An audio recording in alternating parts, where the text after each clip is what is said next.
What is up, lads? It's CM9 here. A massive, massive, massive 3 points for us today. 2-1 victory over Man City. This allows us to maintain our 5-point gap between us, Man United and Wolves in that race for 4th place and that final Champions League spot. So, yeah, I was a little bit nervous, I've got to be honest, before going into this game. I honestly didn't think that we'd actually win this. I'd honestly think that Man City, you know, after 2 resounding victories against Arsenal and Burnley, I honestly thought they'd walk all over us today, but they didn't. It was a very, very good game to watch. So, you know, for us to go into that game and to actually win it is a massive statement to the rest of the teams around us. So, you know, obviously everyone was winning. So Tottenham, Man United, everyone was winning around us. So it was absolutely important to get that victory. Of course, this also means another thing. Liverpool are now champions. So, yeah, if we'd have beaten Man City tonight, then Liverpool would have declared themselves officially champions. I mean, okay, can I just get this out of the way? Liverpool, congratulations. You know, you deserve to be champions. You know, you've been champions for a while. You've been pretty much the best team throughout the entire season. I mean, if you look at their record this season, 28 wins out of 31 games. They are now the team with the shortest time to clinch a championship in the Premier League history. So, yeah, I don't like the idea of it, but yeah, congratulations, Liverpool, for winning the league. Yeah, you're welcome. So, yeah, enjoy it. You know, I guess, you know, it's been a long time coming for you. I mean, you know, like I said, I don't like the idea of it because I don't like Liverpool, but at the end of the day, you've been the better side throughout the entire season. Jurgen Klopp is a very good manager, very patient one. And, well, you know, with a bit of trial and error, you know, you've been able to do chops and changes everywhere. And look where you are, you're champions. So, yeah, congratulations. And, yeah, you're welcome. But anyway, I'm not going to talk about Liverpool anymore. Yeah, they're champions. We've got to get over it. And, yeah, anyway, so we're going to talk about the game because, wow, this was some game. Okay, can we talk about the team first, actually?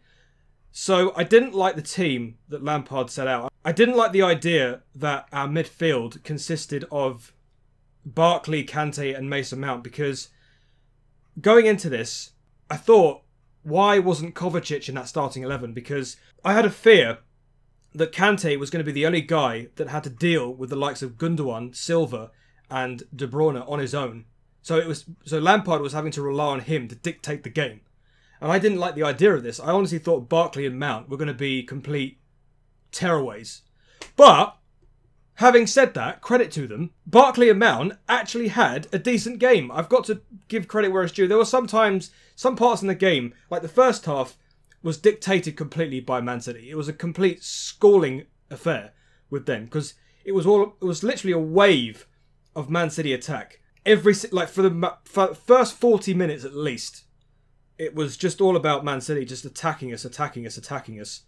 But we have to give credit where it's due here because our defending, especially from set pieces, I honestly thought that our defending from set pieces in this game was going to be completely poor. It was actually pretty good. You know, Rudiger and Christensen holding their own fantastically well. Azpilicueta, some marking errors somewhere. Maybe it's the same could be said for Alonso. But at the end of the day, if your set piece defending is good, and you can maintain Man City, then a team like Man City, then great. Why can't we do this every game? Do you know what I mean? But yeah, the first goal that we scored from Christian Pulisic. I want to talk about Pulisic after I've spoken about the goal. But Man City's complete mess up from De Bruyne or De Bruyne. I don't care how you say his name. I'm going to say De Bruyne. Fine, let's call him De Bruyne then. De Bruyne with the free kick. It gets headed out. What the hell are the Man City players doing? What was their communication?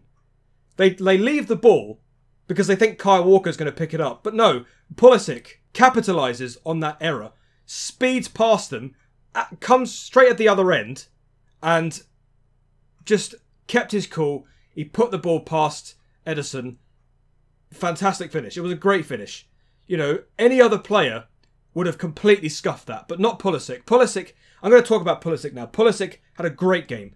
I actually really love I love watching Pulisic because I tweeted this out. I said Dortmund have really nurtured this kid really, really well. And he's only going to get better at Chelsea. And when guys like Werner and Ziyech come in, we are going to have an attack that's going to terrorise defenders every week. And I can't wait for that.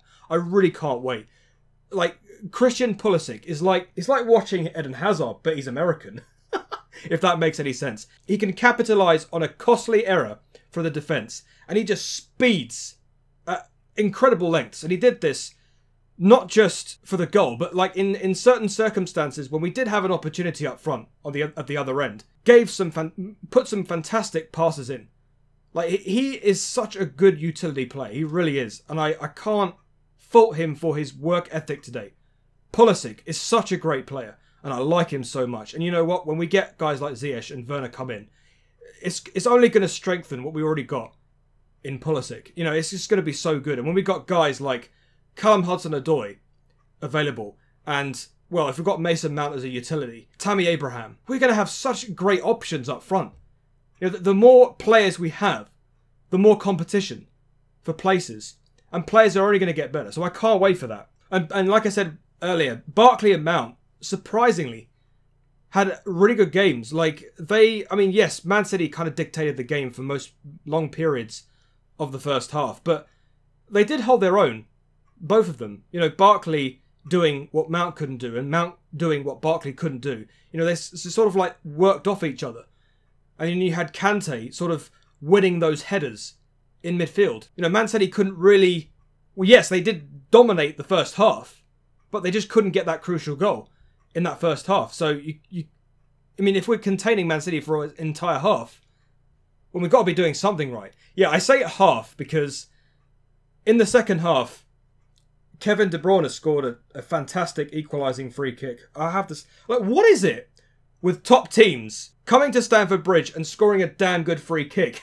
We have Alexander-Arnold for Liverpool scoring a free kick. Then we have Marcus Rashford for Man United scoring top quality free kicks at Stamford Bridge. Now we've got Kevin De Bruyne doing it.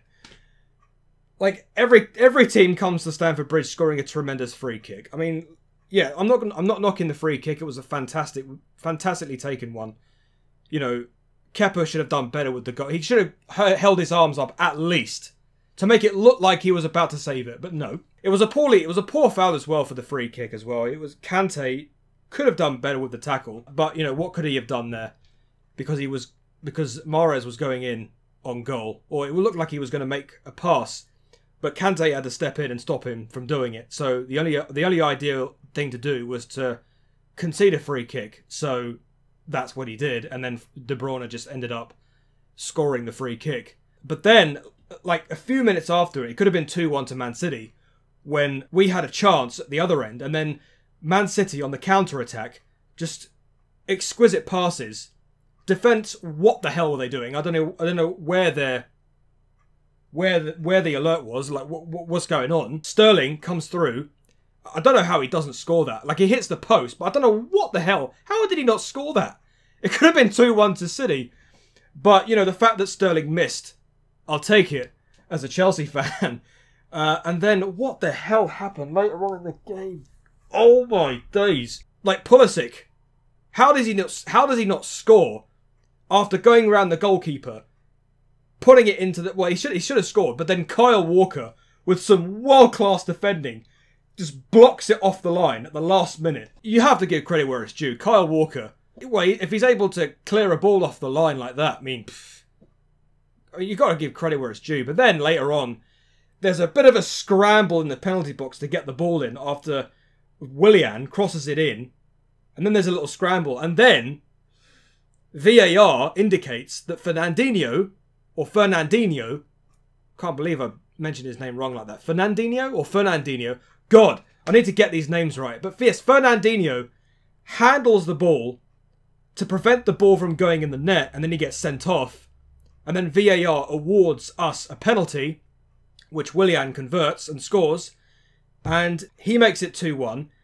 And yeah, it's just all a question of containing Man City's attack again. We've got more confidence. We bring players on like I think Billy Gilmore came on for a few minutes. I was really pleased that Billy Gilmore came on for a bit because, you know, I wanted to see Billy Gilmore, wanted to see how he did or how he fared for a few minutes at least against a team like Man City. And, well, he just fizzes in an Iniesta-type pass effortlessly, like a long ball.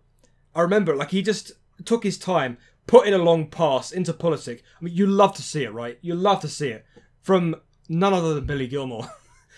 You know, the kid just continues to impress and just wow the Chelsea fans, including myself. Yeah, you can't ask for anything more. I mean, it could... At that point, it could have even... I think Man City just lost their heads after going 2-1 down. And it was all a question of, are we going to get a third goal to just rub it in? Maybe not. I mean, I'd be happy with 2-1. I would have even been better with 3-1. But, you know, at the end of the day, 2-1's not bad. And then with that, we get a big 3 points. And, well, Liverpool champions on the contrary of that. So, yeah, Liverpool fans, as I speak, as I do this video, are probably just leaping up in celebration.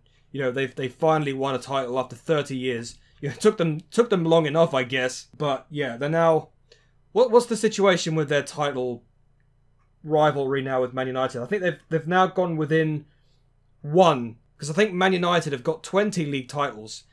Liverpool, after winning this title, now have 19. So it's now within 1 now. So Man United have 20 titles. Liverpool have 19 after winning this. So, not that I care. I care about us getting 3 points and maintaining 4th place and that last Champions League spot. That's all I care about. But I have to give credit where it's due. Liverpool have been a fantastic side this entire season. You know, their record this season speaks for itself. They've been the dominant team. They just keep winning week after week after week.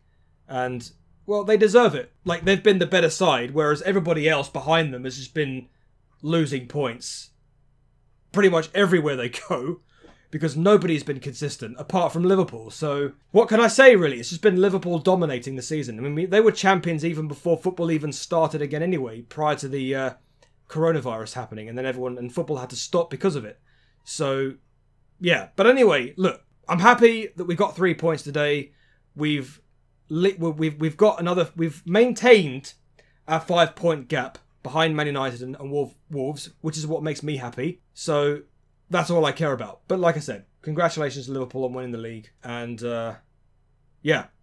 So the next game, I'm pleased, very, very pleased to have beaten Man City 2-1 at Stamford Bridge. Thank God this team didn't do the double over us this season. So yeah, I'm pleased. So the next game, I do believe, is Leicester in the FA Cup this weekend. And yeah, I've got another 3 match reviews to do, I think. As far as London Spitfire go, we've got to face the Hangzhou Spark, and there's another team that we've got to face this weekend as far as London Spitfire are concerned. But you know, you're Chelsea fans, you don't care about that, do you? You care about Leicester City Chelsea at the weekend. That's all you care about. But yeah, that's pretty much what it is. I think West Ham is on Wednesday. Wednesday, 1st of July. That's on Wednesday. Leicester in the FA Cup on, I think, was it Friday? Yeah, Saturday. Yeah, Saturday. I've got it here on my calendar, Google Calendar. So I think the Spitfire have got another game as well as Hangzhou Spark. I'm not sure about that quite yet. But like I said, it's a good victory today. Big 3 points, huge 3 points. I will take that against Man City. Now, can we play like that?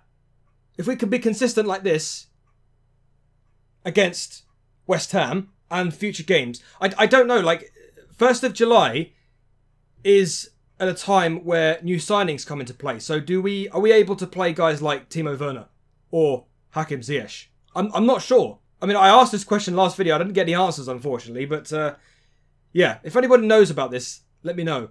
But yeah, I'm pleased about the performance. And yes, thank you very much for watching this video, guys. And yes, until the next video, I shall see you later. Peace.